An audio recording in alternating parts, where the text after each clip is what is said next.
Saya nak kongsikan mengapa saya ambil Nutrika. Sebab selama 2 bulan ni saya diserang penyakit radang tulang rawan.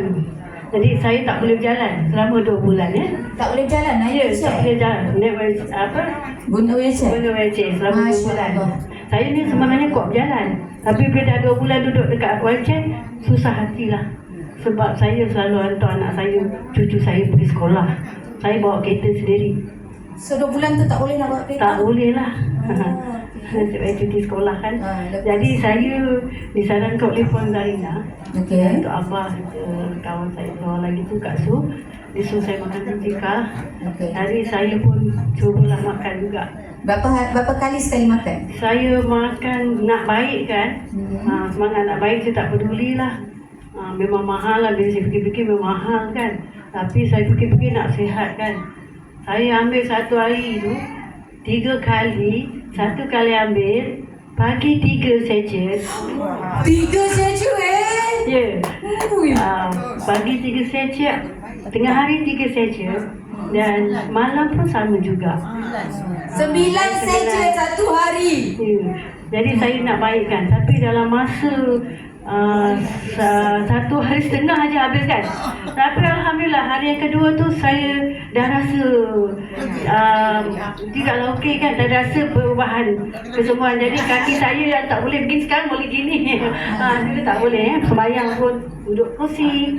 Jadi saya bila rasa macam tu saya bertambah semangat lagi. Saya makan hari-hari sebanyak 4 kotak. Jadi baru-baru ni 5 hari lah lebih kurang kan. Dan saya makan, alhamdulillah setakat ni saya boleh belajar lah mungkin. Dan sebenarnya tak boleh sini kan. Alhamdulillah. Saya suka alhamdulillah dengan Allah saya semua kan. Hari sampai sekarang ni. Lagi satu, saya sebenarnya pengidap kanser payudara ya. Dengan tak sengaja saya ambil ni, saya punya ketulan di payudara tu dah mengecut.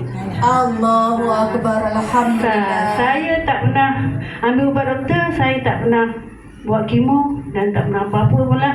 Cuma saya cubalah produk-produk yang macam sebelum Nutrika jadi, tapi tak ada rasa macam saya ambil Nutrika lah.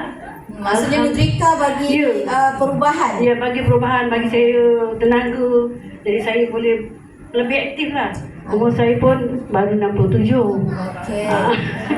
Baru macam tak macam. Berapa lama dah makan Nutrika? Makan Nutrika ni kalau ikutkan saya masuk Nutrika ni lama, tapi yang saya makan benda-benda ni baru ni lah. Baru ni? Maksudnya betul-betul makan ni yang sampai boleh berdiri ni baru-baru ni lah? Baru-baru ni lah. Allahu Akbar. So bukan yang sebelum ni saya makan suka-suka hati je lah. Dia makan tak apa gitu. Tapi sekarang memang saya konsisten betul-betul. Memang saya percayalah dengan Nutrikanya.